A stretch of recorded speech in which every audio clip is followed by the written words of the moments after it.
Welcome to the New Masculine Podcast.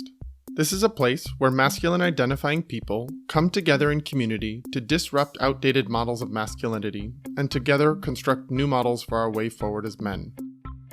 As a special note, while this conversation is between men, this podcast values all beings and seeks to create positive impacts for all. I'm your host, Travis Stock. I am a master life coach, an equus coach, which means I often partner with horses when supporting clients, and I'm a teacher. In my coaching work, I am passionate about the balance of masculine and feminine energies in each of us, regardless of gender. I seek to help others nurture a relationship with both types of energy, which often leads to a greater sense of wholeness.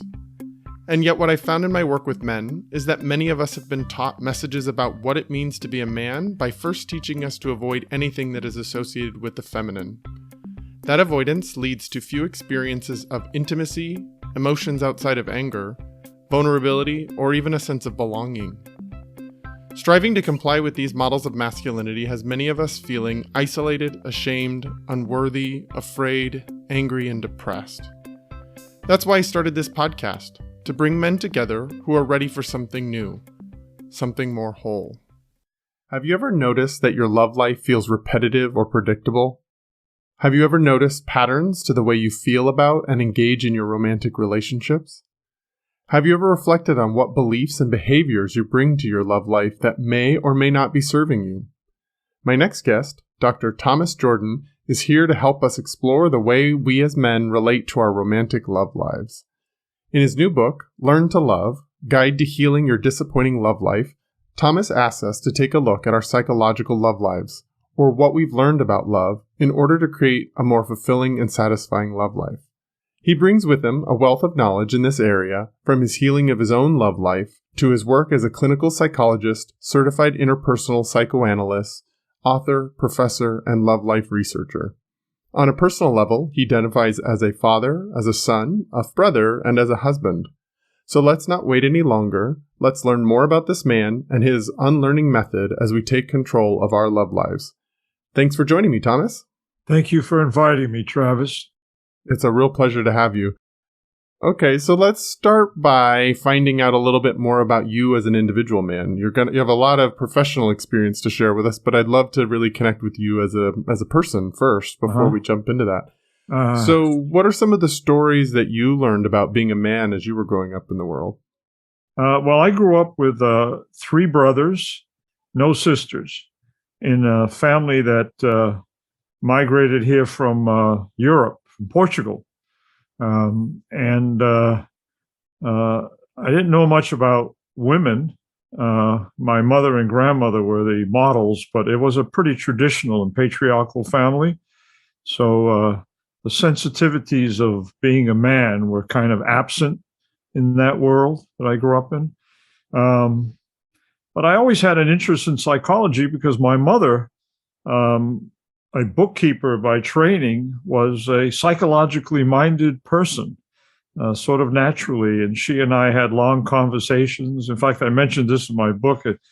She at one point called me one Sunday morning, and after a conversation, she said, I'm responsible for who you are. I said, okay, that's a heavy statement. Like, what does that mean?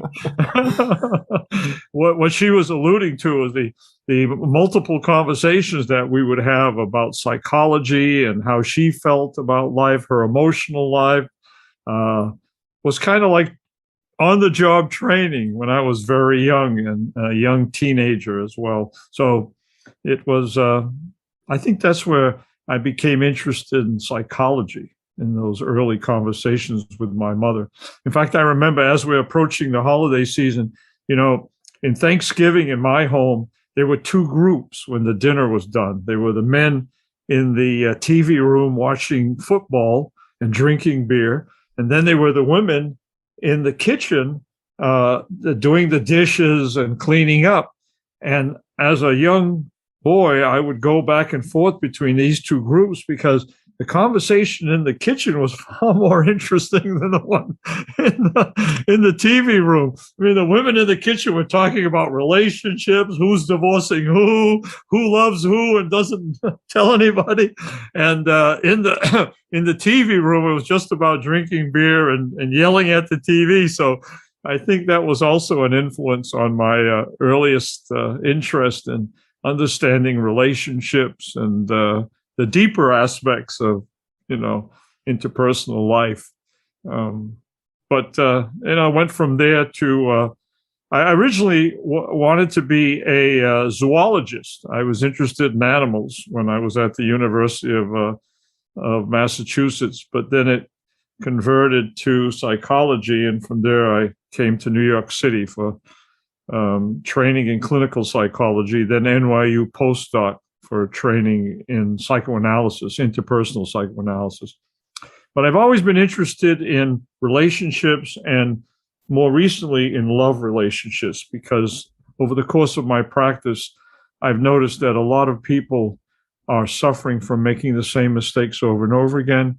I myself had an experience, as you alluded to in your introduction, with love life problems. I was repeating a lot of the unhealthy things my mother and my father taught me about love relationships. So working on that in my personal therapy made me realize that there's some things that people can do to identify what kind of repetitions and replications are taking place in their love lives, especially when they're unhealthy. And that turned into the book and these conversations. What did you learn? You'd mentioned that you were in more of like a pretty traditional patriarchal kind of family. Yes. What did that teach you about being just a man as an individual person? There was a lot about defending oneself. When you have two older brothers and one younger brother, two older brothers, especially the one above me, there can be conflicts and issues that came up. So growing up was a lot of trying to take care of yourself in a group like that. I also learned that vulnerabilities should be hidden and not expressed. You could be taken advantage of or made to feel shame, embarrassment. So I learned in my personal therapy that growing up, I kept my feelings deep inside of me, and I really didn't have a language for them. And I was kind of action oriented in the way I lived. That affected my relationships with people, with women, with friends. And it was really in personal therapy that I learned how to access the deeper aspects of myself, how to put language to words, to feel okay about sensitivities and vulnerabilities, especially as they related to relationships and intimacy. So that was work I did on myself, I would say, into my 30s and 40s. My 20s were really a lot of the, family of origin teachings over and over again. My relationships with women were short, oftentimes not very satisfying. I was distancing a little bit to protect myself in relationships and taking care of people, sort of what I did in my family of origin with my mother. I kind of tried to help her a lot. My father was a caretaking man, which reinforced that as well. My mother was a very dependent and controlling person. So I emerged from my family of origin really sacrificing my own emotions, keeping them in the background, not really paying attention to them, and trying to take care of people. And that was a pattern that I reenacted over and over again with a lot of women that weren't prepared to be in a relationship. And even if they were, I perceived them as not being prepared. That's how powerful that early learning had been, until I realized in my personal work on myself that I was replicating what my mother had taught me, and I began to look at it as something I could change. I appreciate you sharing all of that, because I think so often in our romantic relationships, it can be really easy to continue looking to place blame when they don't work out, when certain patterns arise, without really ever taking a look at what are the patterns or what are the behaviors or the beliefs we're bringing into that relationship that continue to perpetuate patterns of our own experience. Yeah, very tragic thing, because every time we have a breakup, I believe it's an opportunity to learn something very valuable about yourself. And mistakes and troubles and crises are oftentimes the experiences that teach us the most about ourselves. And so to avoid that by just doing something defensive, like blaming the other person, you're not really giving yourself the opportunity to learn much, and that's from that situation. Yeah. Something I found really interesting that you were sharing was you learned a lot about what being a man was defense oriented, not showing your vulnerabilities, maybe a little more stoicism, sort of defending from perceived threats. So there's that part of you that either defends or distances with other people. And then you also had a very caretaking kind of father and a mother that you wanted to caretake for. So you have this really interesting balance of pulling people in to care for, but also defending against and pushing out. There's this sort of like both ends of the extreme. It's an interesting mix. You can take care of others, but you're not taking care of yourself. I know that pattern really well. Contradiction, right? The wounded healer archetype, the one that's always trying to out there rescue and help others, but then the one that can't really turn that in and own that for themselves. Right. I had in my free associative mind, I had an interview once with someone where what they were talking about was so moving to me, a first interview, that it made me cry. And I mean, I'm in the role of a therapist, the doctor, this kind of thing. And it put me in conflict. Like, here I am, tears coming down my eyes as I'm sitting there. And this person never came back, which I understand it was overwhelming for them. And I didn't weep. I just teared, because something that person was saying made me think of certain painful experiences in my own family. So that's how detached certain experiences were inside of me. So my personal work was really to bring that to the surface, bring it to consciousness where I could integrate it with the rest of me, So that's what happens when we're wounded and we're not aware of the woundings, or we're not working on the woundings, and we're in the helping profession. And unfortunately, I think there are a lot of people in our profession that unfortunately have that problem. I couldn't agree more. It's a soapbox that I'm often on is how often people in the mental health fields or in the helping professions are often doing their own work through their clients, but not actually even aware of that necessarily. A little scary. It is really scary. And particularly for the client. For sure. I think it makes sense why there's, especially in the male world, there's a lot of resistance to hiring a coach or a therapist. There's some barriers to entry into asking for help from somebody, to talking about your problems with somebody, but then to reflect on that not all providers are safe places to be receiving from. That's the thing. There are providers that cross the line. There are providers that impose their issues onto their clients and patients. And so that's an imposition coming from the other person. That's not something you're bringing into the office that you need help with. So now you can see how these things can complicate what the consumer is looking for, which is a healing experience, when providers are not conscious. That's why I'm in favor, as an analyst, I'm really in favor, and I'll tell anybody this, I'm in favor of caretakers having therapy experiences. I think it should be a requirement. There's a funny way to say it. I wouldn't go to a shrink that wasn't shrunk. Watch out for shrinks that aren't shrunk. I'm really with you on that one. So You talked about accessing deeper parts of yourself and how important that was for you to actually transforming some of your relational patterns.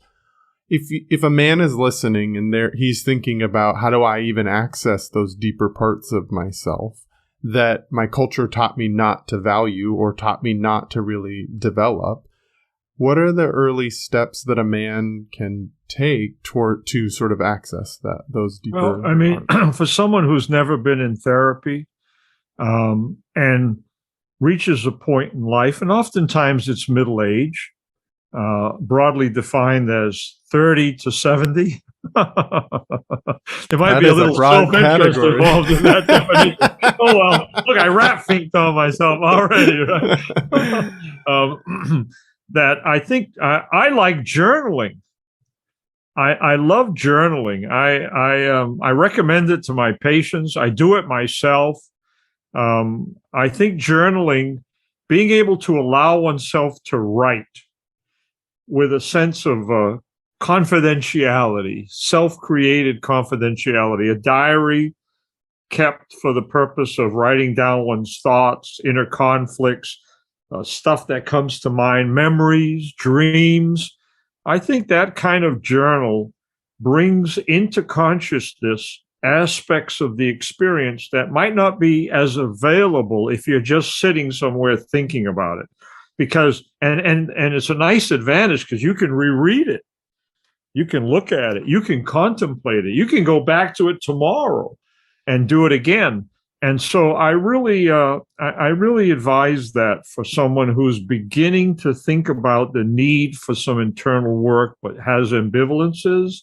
And like you said, at the early stage where they really want to make sure it's something that they feel that they really need. So the journaling, I think, will open it up a little bit. It'll be private.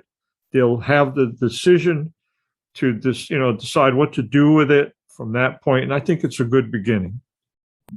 Yeah, I love that. I love that that's an opportunity for somebody to have some private space to reflect on their own lives. Yeah. And with it being in a tangible space to return back to, you can notice patterns. You can notice patterns in the way you think, patterns in the way that you're experiencing life or experiencing relationships over time, rather than just moment to moment to moment. You can actually see a little bit more of a picture painted based on... And if you can let yourself write without concern about grammar or spelling, it's good.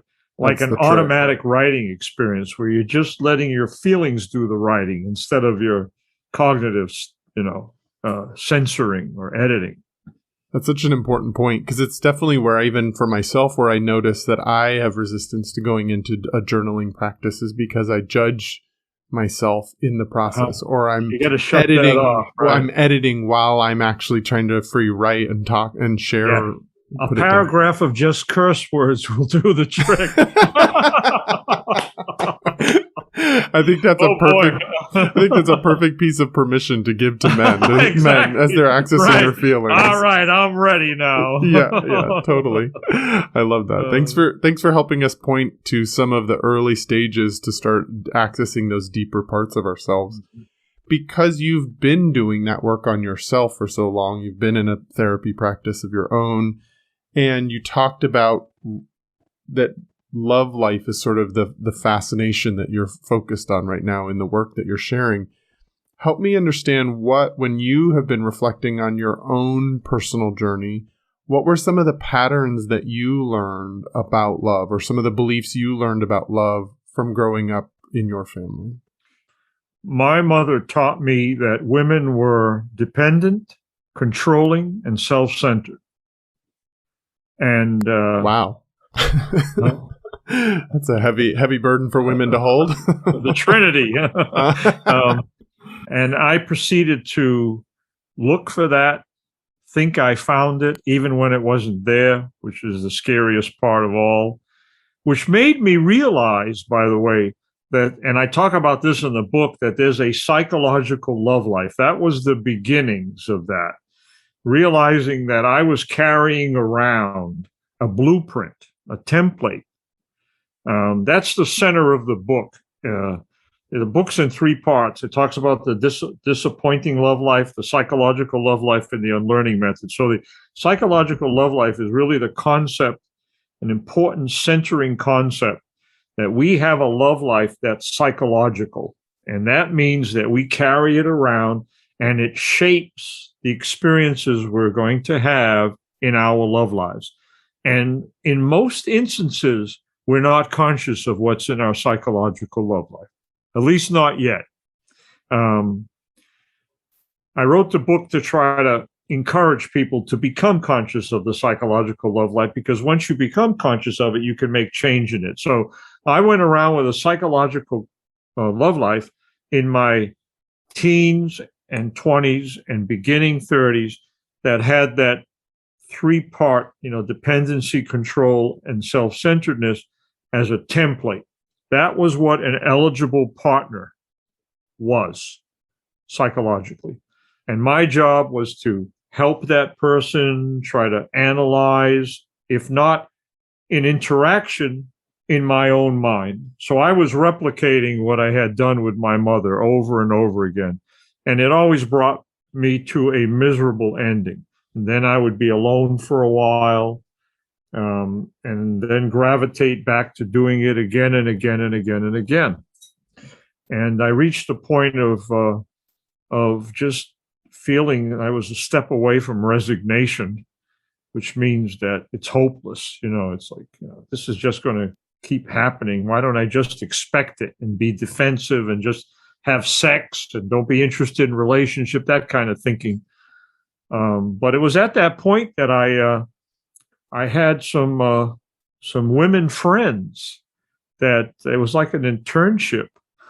I think of it that way, where I learned about sensitivities. I learned about expressing feelings just in the fabric of being with these people. One in particular became my best buddy. It's like a buddy relationship. There was no sexual aspects to it. It was just a buddy relationship, and it was very intimate on that level, and I learned a lot. In fact, I got married shortly after that relationship kind of fizzled out. So it was helpful. I hope I helped her with the opposite, like a good guy in a relationship, a non-sexual good guy type of thing. Because I think sometimes women don't have a concept of men as non-sexual. Beings. They think of men as, like trying to have sex all the time. And that's what they're focused. And there's all kinds of vernacular for that, if you will, But I think that for women, what gets lost is relating to a man as an intimate person, the intimacy of emotion.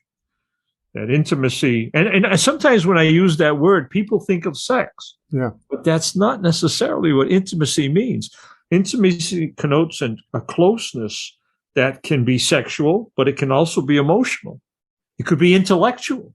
It could be a lot of things. But I'm talking about emotional intimacy and the ability to be emotionally intimate. And that's sometimes lost if people get locked into very limited ways of perceiving each other.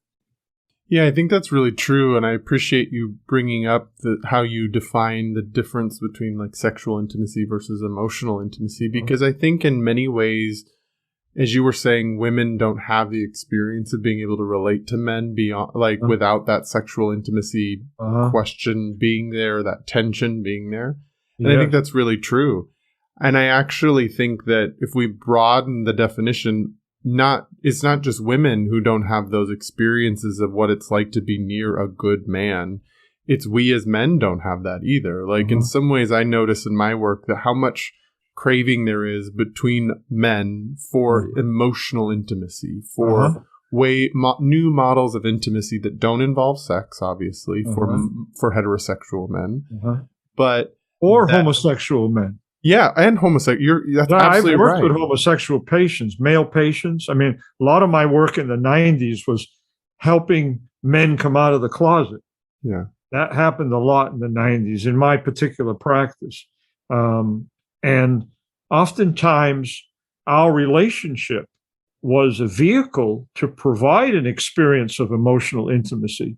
because being a homosexual man, a gay man brought up in a heterosexual family, there's oftentimes a disconnect with the heterosexual father that deprives the gay son from the experience of that emotional intimacy you and I are talking about.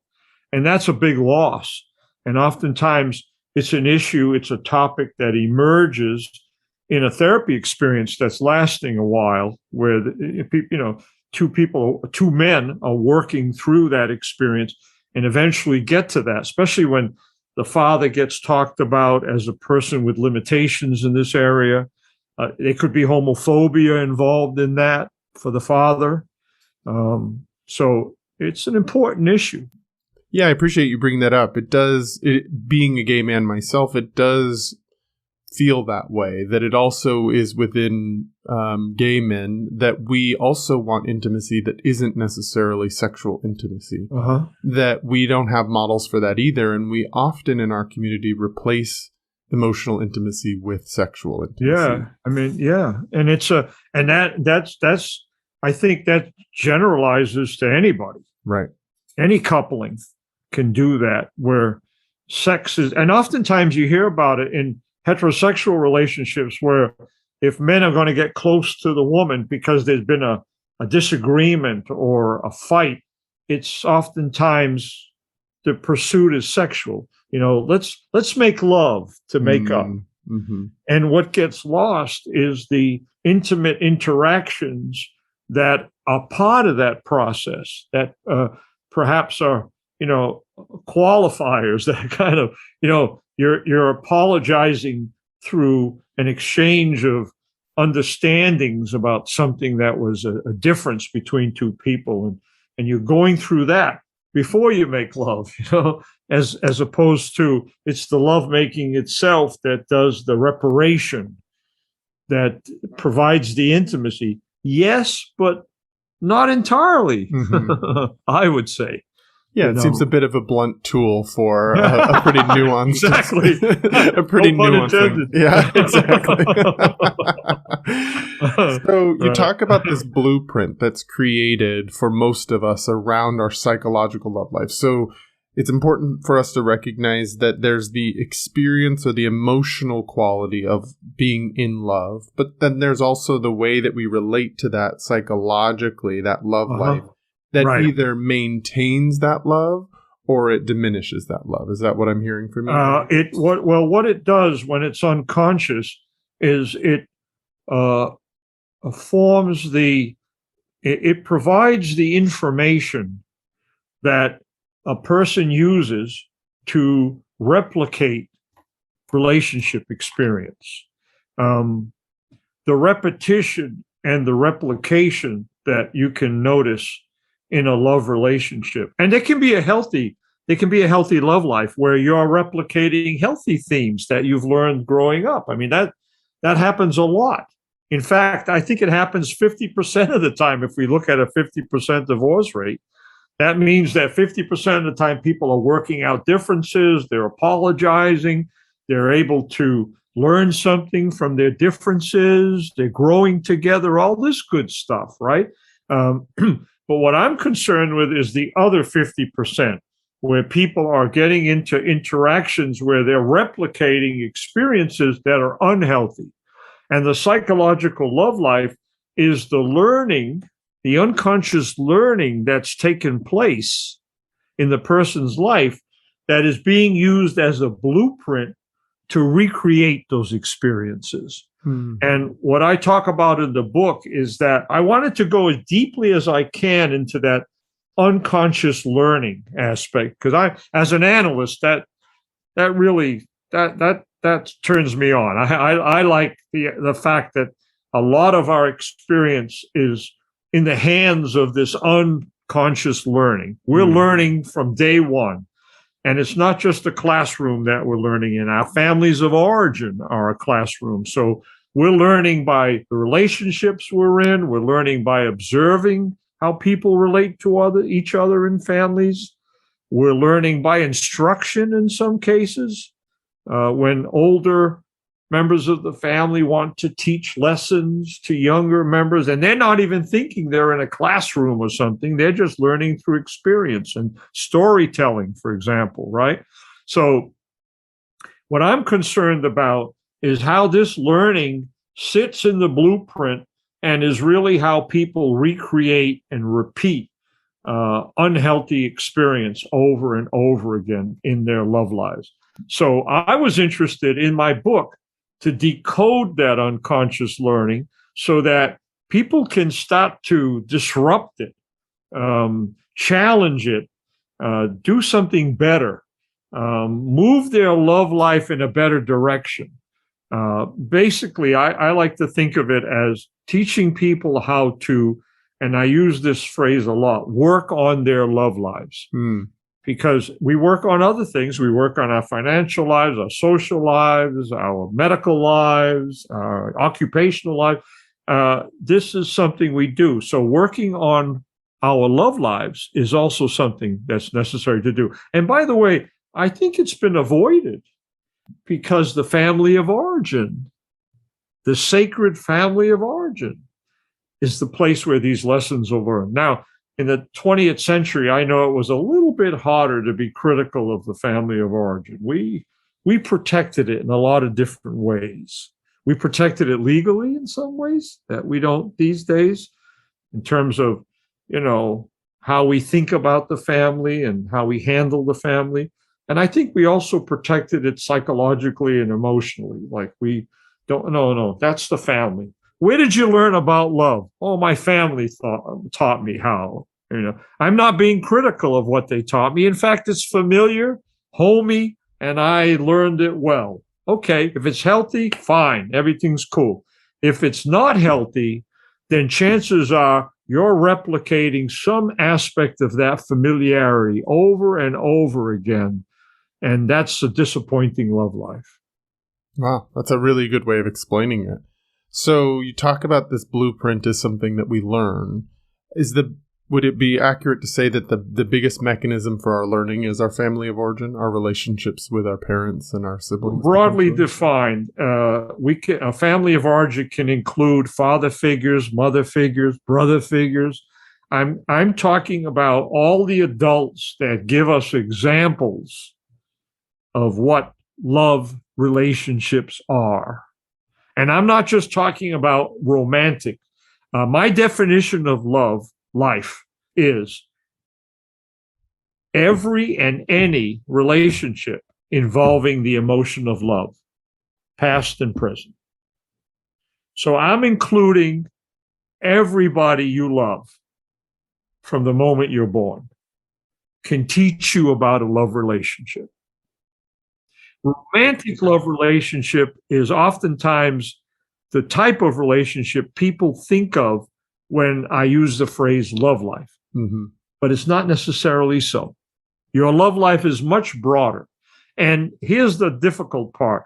I can bring an unhealthy pattern from a relationship between myself and my mother, my father, a brother, a sister, into my love life. So the fact that the earlier relationship was not romantic doesn't matter.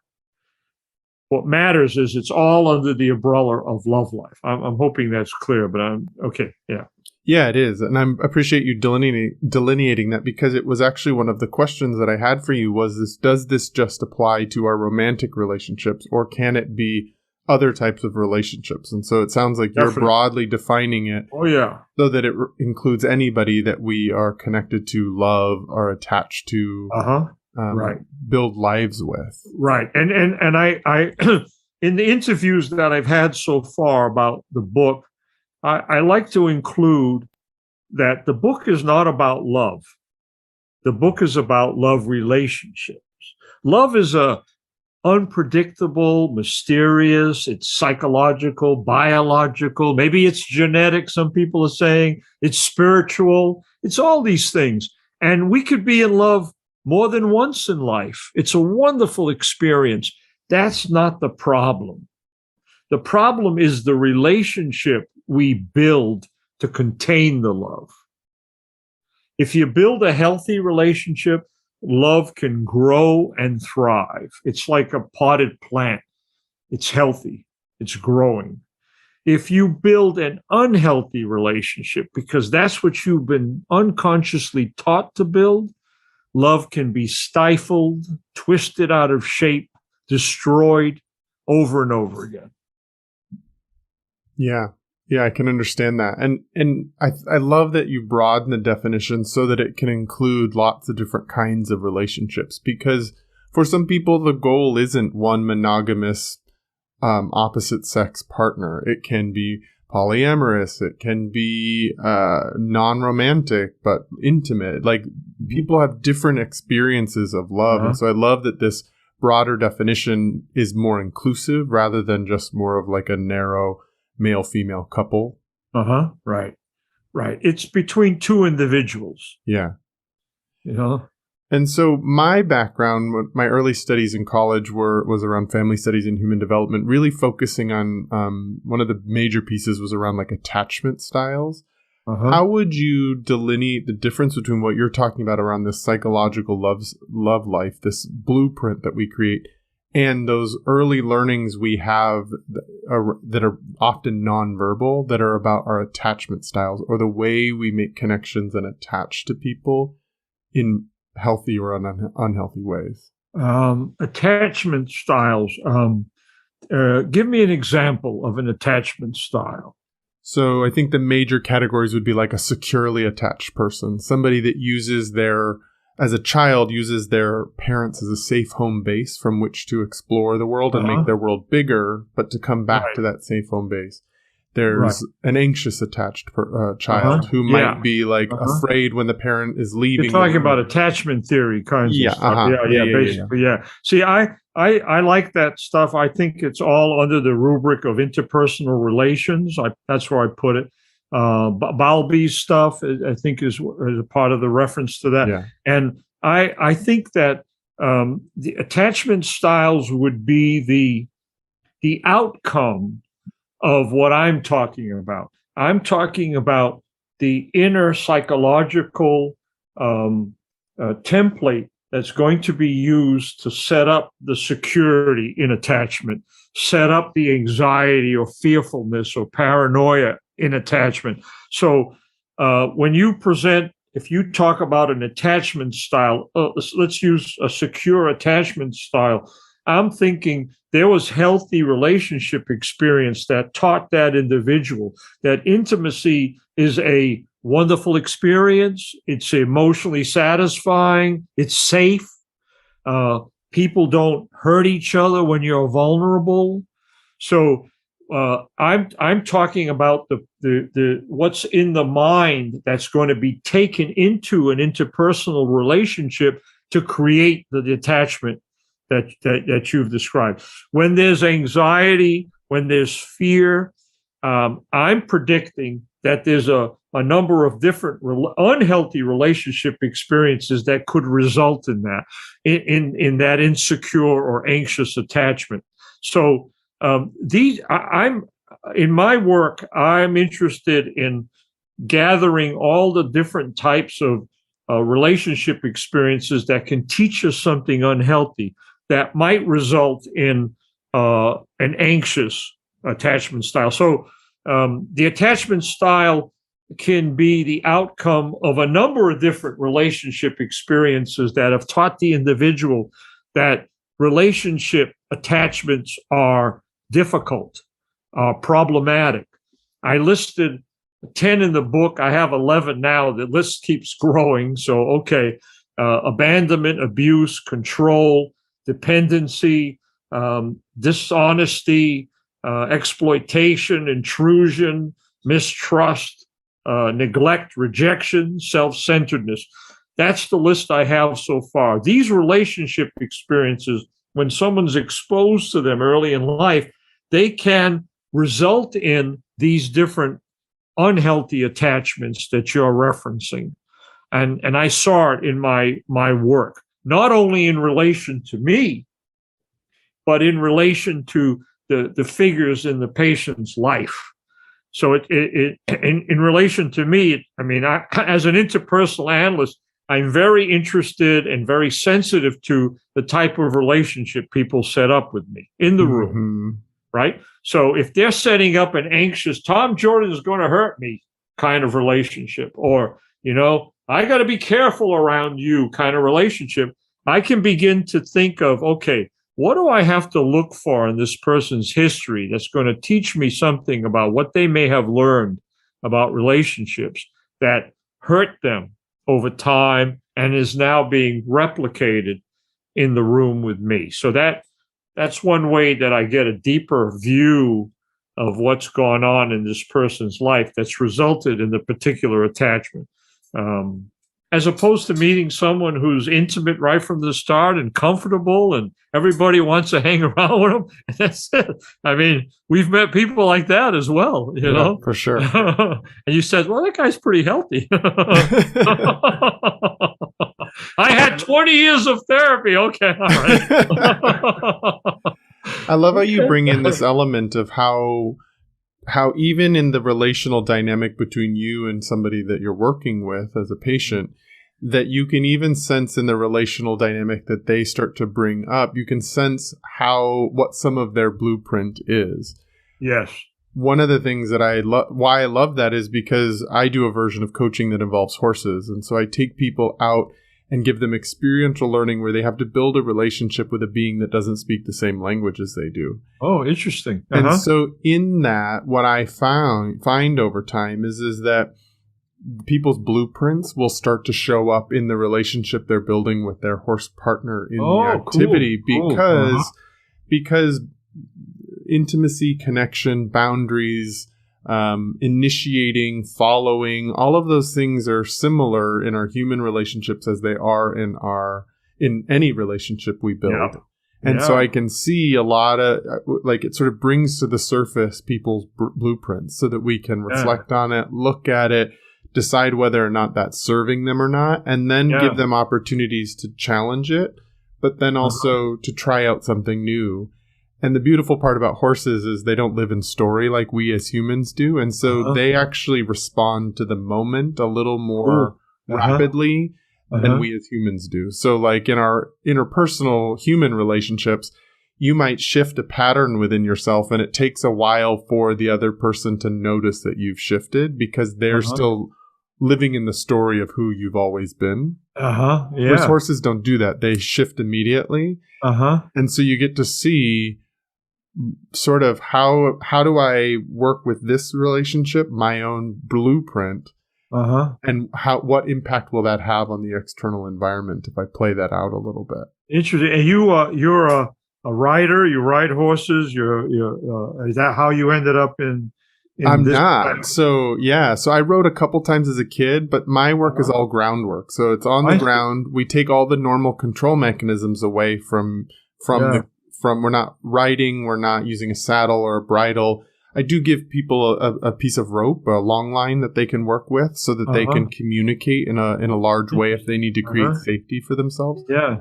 But otherwise, it's really relational and what is it bringing up for the person as they build this relationship? And when you move the language to the side, I was thinking the nonverbal is oftentimes so powerful because its access to the emotion is right there. They're right next to each other. So expression. I have had patients who have spoken to me about horses that they owned and loved. And I mean, I can recall conversations where people have said, this horse was a loved being. I mean, it was more so than a regular pet. This was just the level of love, as I'm recalling the conversation, was quite deep. The sensitivity in that animal is a lot more than cats and dogs, I guess, is what I'm trying to.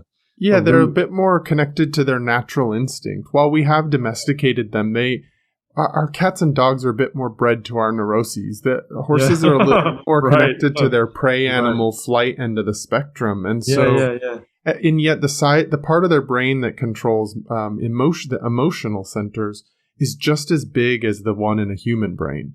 So they have the same capacity for emotion as we do. They just do it differently. And they don't have that part of the brain that forms story.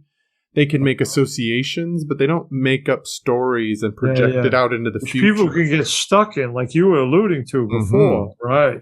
Yeah. To keep that story, which is what I'm talking about with the psychological love life. Basically, it's a story, right? A learned story. Like what you were saying, with you learned from your mom that women are dependent and controlling.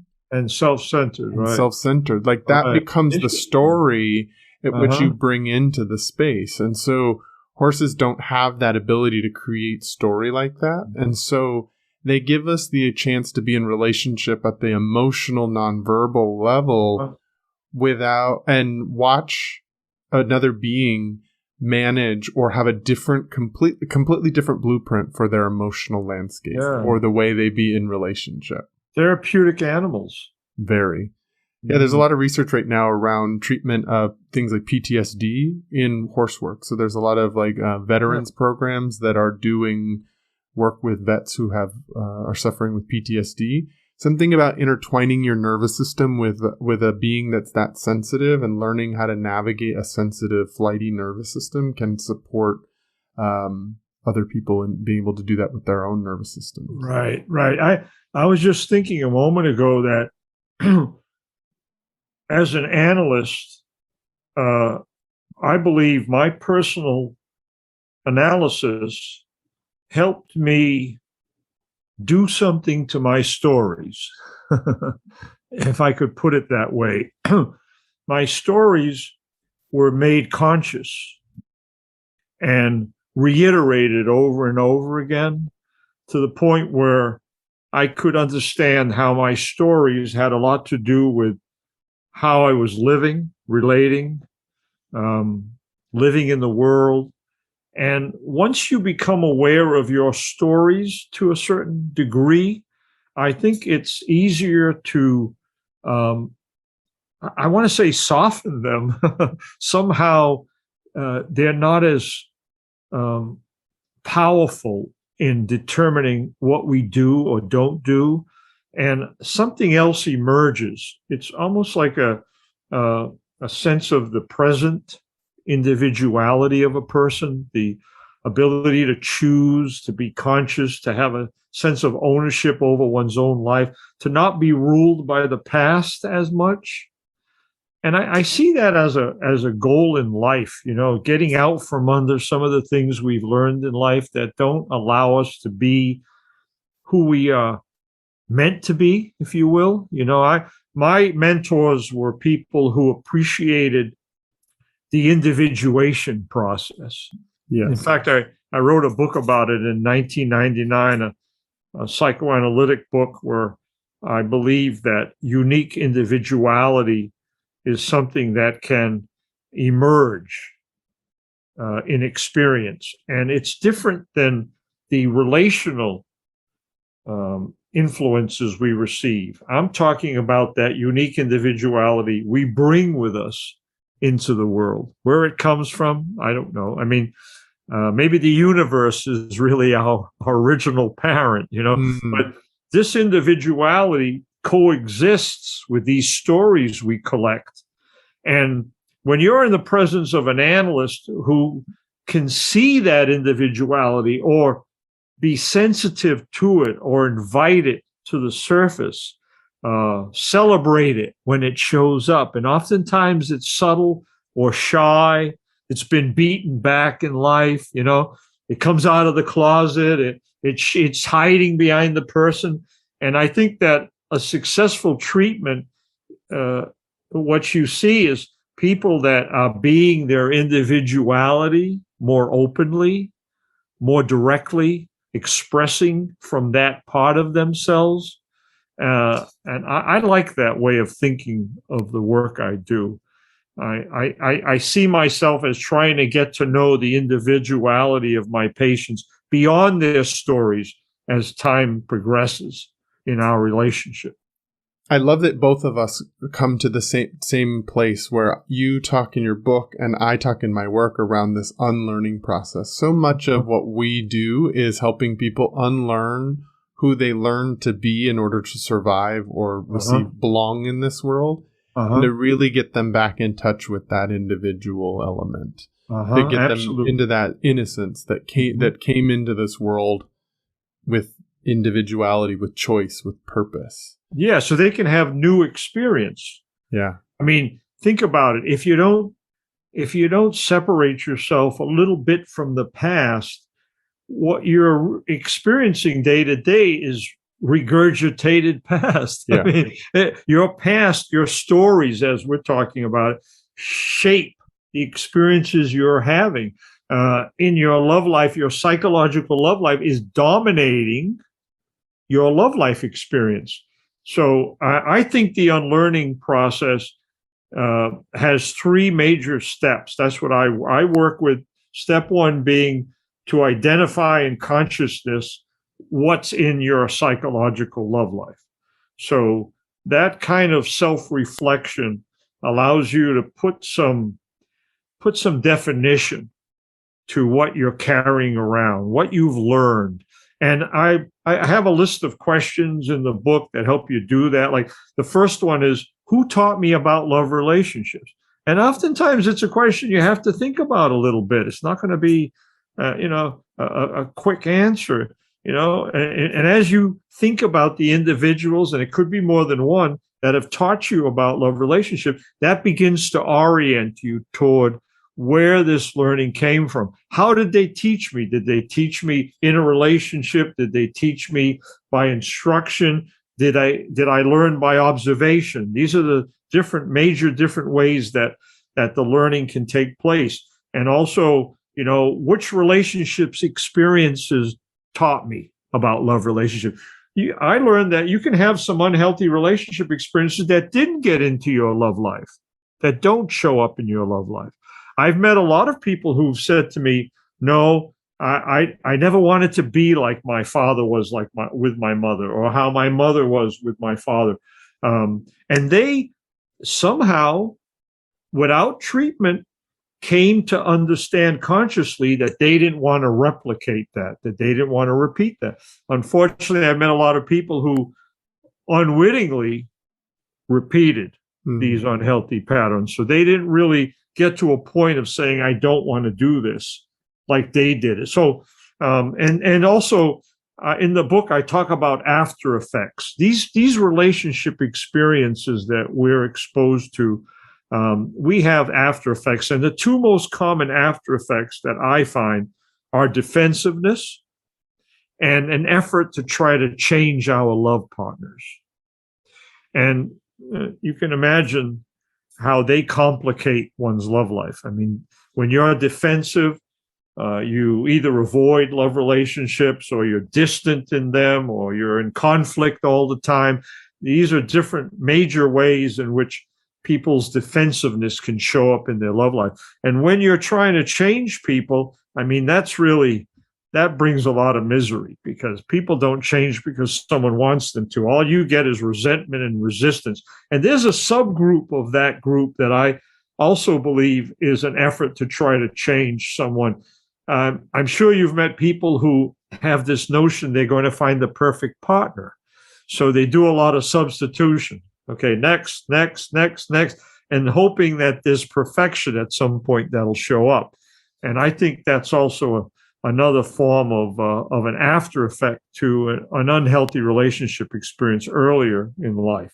So those after effects, I think, are also things that people have to become aware of in the course of understanding their psychological love life. Those after effects are part of what is in the psychological love life. Anyway, I don't want to get too far afield with that, but no, you're doing great. And I love it, because I'm just sitting here imagining that the listeners are hearing their own story in what you're sharing. I know I am. I'm like, well, how dare he describe my love life in such clear ways? He doesn't know me. How does he know that about me? So as I was sharing with you around the horse work that I do, I really appreciate and value an experiential element to our learning. So you and I have been talking some about your own experience and you actually do a really beautiful job in the book. You sort of lay out the theory, lay out the process, but then you take the back end of the book to apply it to your own love life, your own psychological blueprint. And so I was wondering if you'd be up for helping me explore a little bit of my psychological love life, my own blueprint, as a way of continuing the experiential learning around this topic that you're really passionate about. Mm-hmm. So if I was coming to you feeling very disappointed in my love life, and which I have felt that at plenty of times in my life. I'm not in that in this moment, but I can remember what those feelings are, and I can remember some of the work I've been doing. How might I start finding out what are the pieces of my psychological love life? I would ask you about your disappointments and what they consist of, and get a sense of what you might be repeating. So can we do that right now? Can I share with you what some Absolutely. of Share what you'd like. Absolutely. Yeah. So let's talk about my love life with my friends, with community, with a sense of belonging with people. So I found the disappointments to feel like there have been places in my friendships where there's either a rejection or an abandonment when things get too heavy, when things get too hard. I notice that in other people's actions, like they step away, but I also notice myself starting to step away quickly as things get a little difficult, like, oh, this is too much to handle. And so I notice this feeling of almost a distrust in some of my intimate friendships where either it's like, direction, you or them. Yeah, it's like it feels like it started with them bringing that to the table, and now as a way of coping, it's like I almost feel like this lack of trust in myself towards continuing to take steps forward, that I'm starting to now lean backwards. And some of it I think is some healthy learning for myself, and some of it is reinforcing this feeling like I can't trust people. Trust people because rejection may be an outcome. Mm-hmm. Is that word familiar to you? Yeah. Yeah, growing up as a gay boy in this world, I could say rejection is okay. rejected. I mean, right. So I would think in terms of that word, rejection, and want to understand how that consists of a personalized experience for you as an individual. I'd want to know about the different rejections you've had in your life as a gay person, as a person in general, and try to put them together to see whether or not there's a part of you that still anticipates hurt. Because your reaction is to avoid, is to distance. And that's one of those after effects that I mentioned a moment ago. It's a common defense when it comes to interpersonal relatedness. So what could be happening is you're predicting rejection. The behavior you encounter among these people you're talking about is rejecting to you. You're interpreting it. Whether it is or it isn't is not as important as the fact that you're interpreting it so, and you're reacting in a self-protective or defensive manner. So I think that the mileage would be in understanding how you experienced rejection in your life and any remnants of that. Because you seem like a pretty conscious and aware person who's been working on himself and continues to do so. Mm-hmm. So I say remnants because you've probably talked about rejection. Yeah. Situation of counseling, therapy, or something like that. So I think of it as a lifelong repair that gets easier and better, but it's there. So rejection is one of those important and painful experiences. I can understand as a gay man, rejection was common in your life, unfortunately, earlier. Mm-hmm. I hope that as we become more aware of freedom, we will have less damage from rejection as people learn how to live together better and better, more and more as time goes on. I'm hopeful. Yeah, no, I think the words that I heard that sort of landed, I felt it land in my body, was that anticipation of hurt. That there are remnants of those anticipation of hurt that play out for me. Yeah. So then from that layer of recognizing that, I have this remnant in me that is anticipating hurt and therefore either steps back before I can get hurt, or is playing that out in my relationships with other people. Yeah. What do I do as a man that has recognized that I have that remnant, but I also have evidence where people have hurt me? And so what's the next stage of, like, how do I confront that? Right. So we've done step one. We've identified an unhealthy relationship experience you've been exposed to and how it was repeating or replicating in your life. Yeah. Now we go to step two, right? Step two is to using consciousness to begin to challenge the automatic aspects of this experience in you. The way it's set up right now, that anticipation produces a reaction, and that becomes it's like a cyclic thing. It goes A, B, C, A, B, C. It happens over and over again, reinforcing itself. So we want to, and each time you do that, by the way, each time you recoil in self-protection, what gets lost is whether or not the person indeed was going to be rejecting, or you were subjectively interpreting it so. That's one thing that sits there, needing analysis, so to speak. But you're reinforcing this after effect, this defensive mode of coping each time you do it. So it's a self-sustaining, self-reinforcing thing. So we're going to try to challenge that, disrupt it. Those are the words I'm going to use at stage two, and invite you to do what human beings can do. We can split for a good cause into the automatic part of Travis that wants to just do the same thing over and over again, because that's what he's familiar with, what you've expressed in life. Tricky wordplay there. And the other part of you that had this conversation and said, wait a minute. I don't want to keep doing the same thing over and over again. That sucks. I want to do something different. Let me put my finger in that clock. Let me stop the hands from moving. Let me do something to mess with the automaton aspect of this.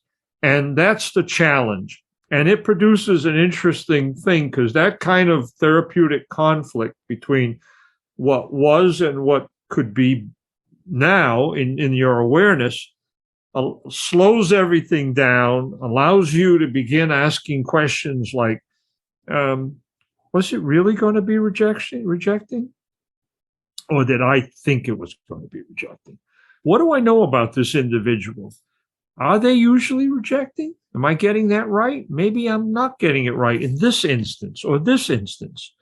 Let me ask some questions. Let me get familiar with how this automatic thing that I do might not be an accurate perception of what's going on. And now I get a sense of how dominant this old rejection is in predicting how I'm going to react. Now I'm going to rob some of the juice of that. I'm not going to let it control me. That's stage two. So you're on the scene messing with this automatic unconscious process. You're using consciousness. You're challenging yourself, which is always, in my mind, a step toward real change, to challenge ourselves with the awareness, with the understanding that there's questions about what you're doing. There may be a better way. There's something unhealthy about it.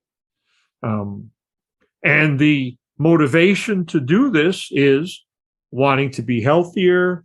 Perhaps there's good friends that you're not interacting with or connecting with as a consequence of this. If you're a single man, there could be intimate people who could end up being lovers, quality lovers that you're not able to connect with. So That would be motivating. Step 3, can I move to step 3 now? Yes, please do. Step 3. Step 3 is, I believe, where the new experience can be introduced. And that is also a consequence of consciousness. So I'm talking about an applied form of consciousness.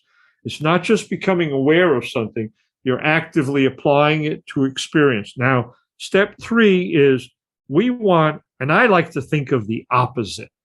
Opposite is a wonderful word. I think there's a lot of therapeutic meaning in the word opposite. And another word I like to use associated with opposite is correction, corrective. The corrective for rejection is acceptance. That's the opposite of rejection.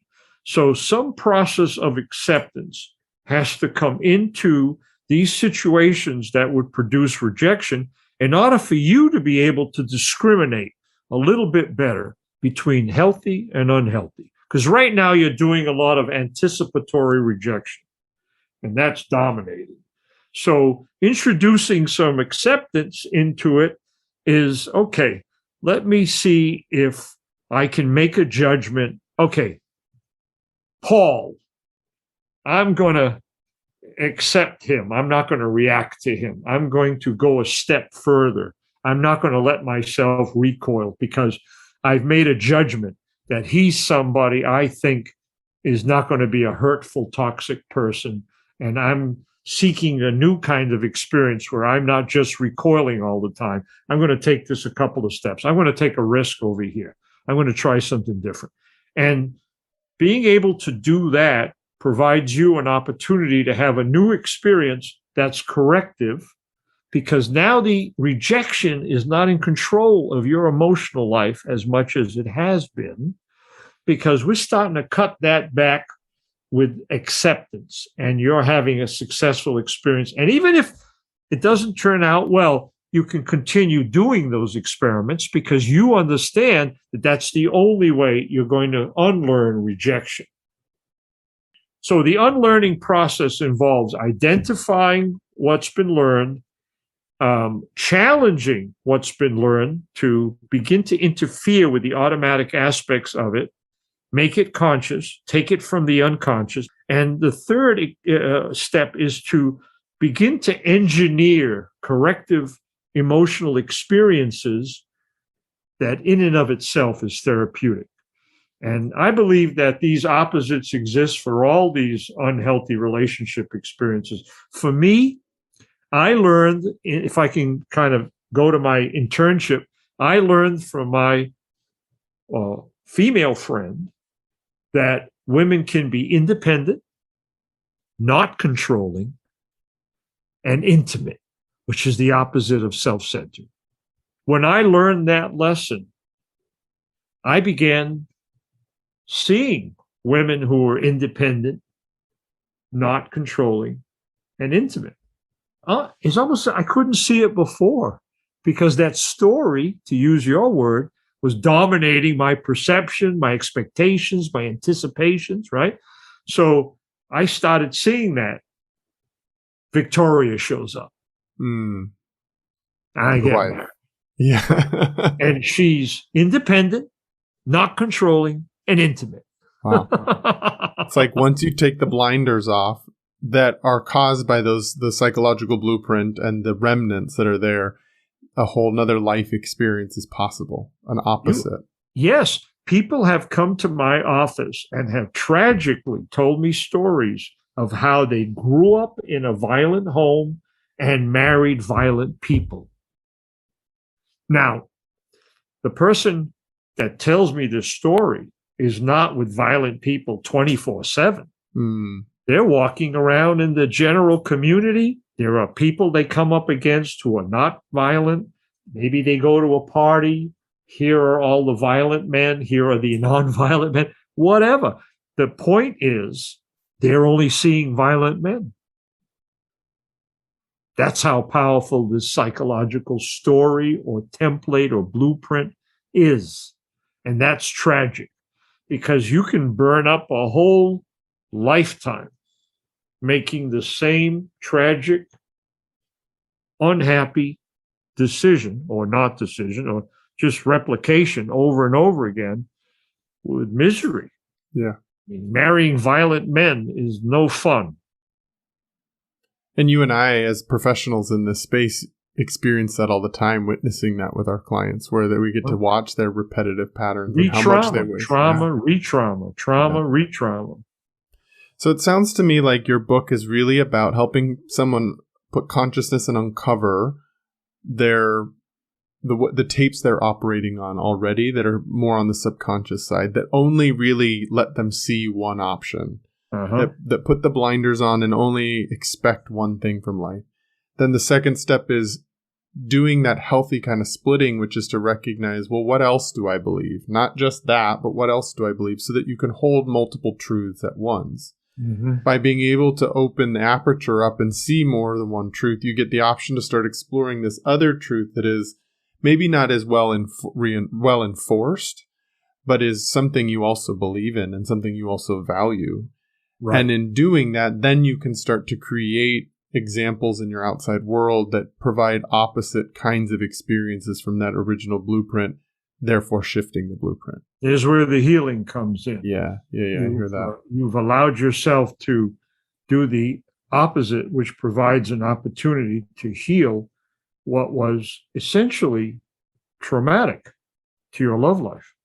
I think this work that you're bringing is so important. As I reflect on my own journey with my own romantic love life, I can see where one of the blueprints I was operating under was being in relationships with men who were sometimes in the relationship and sometimes out of it. They were sort of non-committal or ambivalent at times.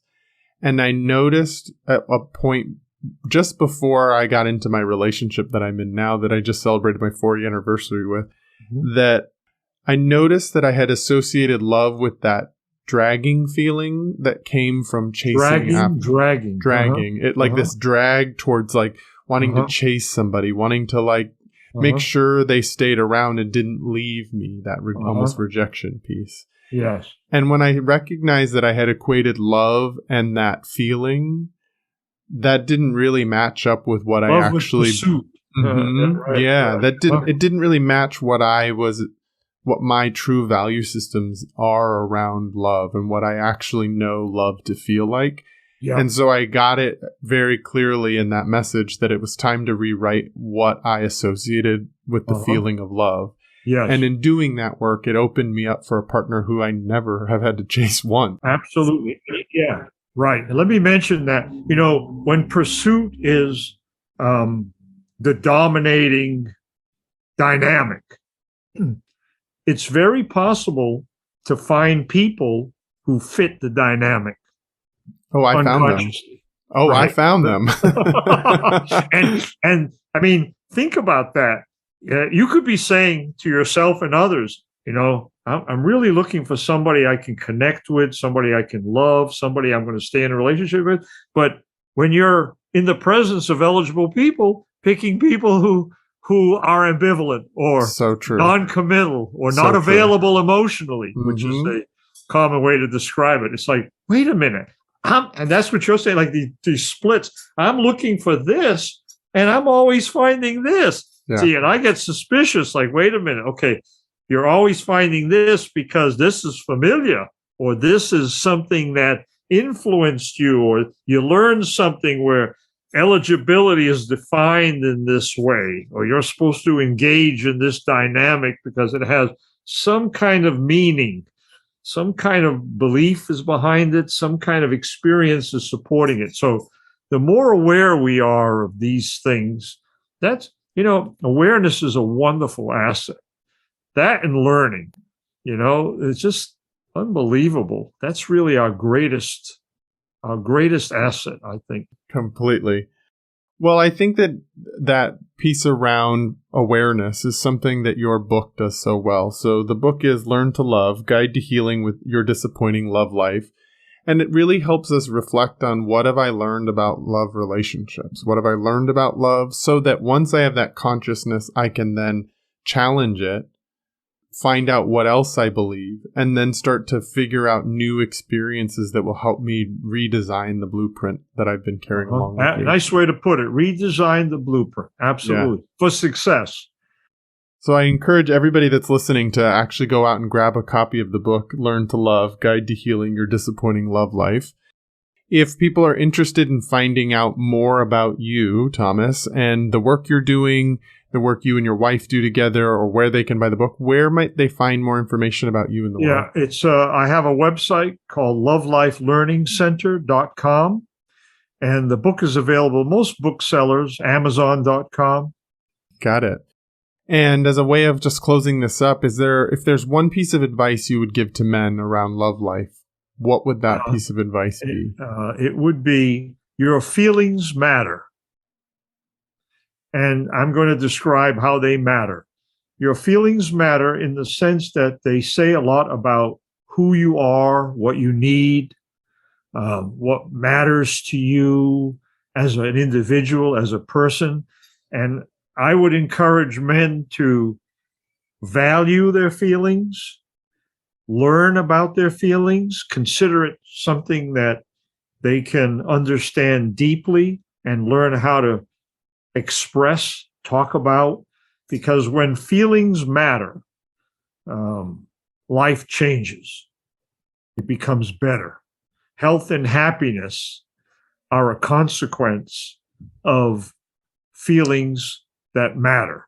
When we allow our emotional life to speak to us, to become a basis of understanding of who we are, our health improves and our happiness improves. I've seen it more than once. I couldn't agree more. With people. It's my life experience too. So thank you for putting words to what I've experienced in that. And I also very much encourage that with men, that our feelings need to matter more. We haven't been taught to value them, but it's time to really start to develop a relationship to them and an ability to speak about them and to know them intimately. Oh, absolutely. Absolutely. Yeah. Thank you, Travis, for inviting me to this wonderful discourse. Yeah, thank you so much, Thomas. It's been a real pleasure. I really encourage people to go grab the book, Learn to Love, Guide to Healing Your Disappointing Love Life.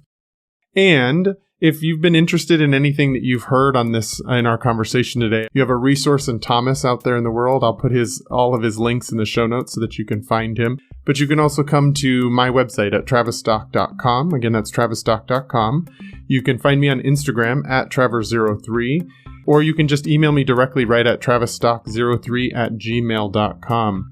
I'm also on Patreon. If you want to become a supporter of the New Masculine podcast, you can become a patron at patreon.com/the New Masculine. Again, that's patreon.com/the New Masculine. Thank you so much, Thomas, again, for joining me. Can I say one more thing? Yes, please. All right. My wife and I, for anyone who needs a little support doing this unlearning process, we do offer telehealth sessions, and I talk about that on the website. So both Victoria and I offer those as well. So fantastic! Thank you for really making sure that people know that. I think in the life of COVID times and a global pandemic, it's really important that people know that there are lots of different options for how to access their support people. Mm-hmm. Thank you so much, Thomas. It's been a real pleasure. Thanks a lot, Travis. Be well.